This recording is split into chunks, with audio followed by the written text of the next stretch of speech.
Aujourd'hui, je vais vous expliquer comment vous pouvez réduire votre consommation de carburant de 15 à 20% en adoptant quelques règles simples. Alors la première chose qu'il faut savoir, c'est qu'une voiture qui est bien entretenue, c'est une voiture qui consomme moins. Ça veut dire qu'on va faire les entretiens quand il faut les faire, on va changer l'huile quand il faut la changer, on va vérifier la pression des pneus régulièrement parce que des pneus sous-gonflés consomment plus.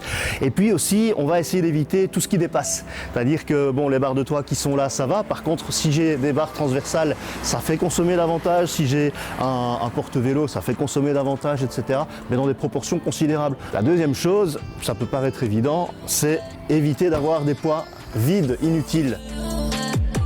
Une façon intéressante de consommer moins, c'est de combiner ces trajets. Après être venu ici, je vais passer à un deuxième endroit, puis un troisième endroit, puis un quatrième endroit avant de rentrer à la maison. Au lieu de faire une série de trajets, je vais vraiment essayer de tout rassembler. Ça me fera un trajet en tout et pour tout. Voilà, on va passer à la pratique. On y va. Bienvenue à bord.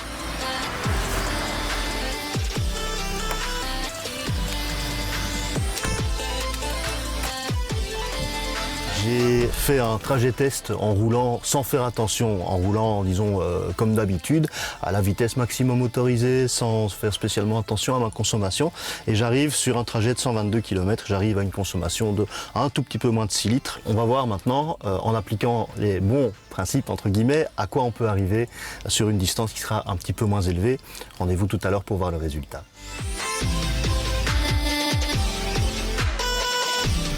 La vitesse autorisée de 90, je vais la mettre à 80 km/h.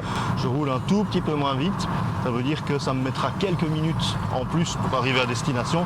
Mais si on fait le calcul, pour un trajet de 100 km qu'on fait à 105 km/h au lieu de 120, ça se mesure en 5-6 minutes de plus. Donc c'est vraiment pas très grave. Et on y gagne vraiment beaucoup en autonomie. On peut passer de 650 à 800 km pour un plein facilement.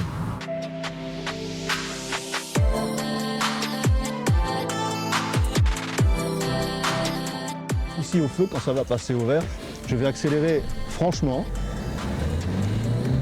jusqu'à atteindre ma vitesse de croisière qui est de, si j'ai mis 80 km/h. Et puis je vais y rester. On monte sur l'autoroute, hop, pareil, j'accélère franchement. Ici, je me suis calé à 105. Alors ici, je suis derrière un camion, il y a des gens qui sont occupés à me dépasser. C'est pas grave, je vais le suivre tranquillement pendant un instant. Puis quand j'aurai personne, voilà, là, je vais pouvoir accélérer franchement, le temps de le dépasser.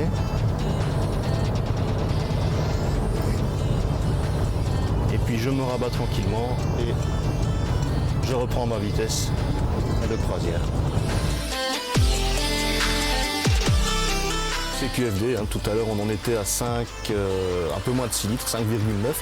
Ici, sur un parcours de 52 km, on en arrive à 4,9, ça fait 1 litre de moins au 100. Je ne sais pas ce que ça donne proportionnellement, mais je pense qu'on est pas loin des 20% de consommation en plus.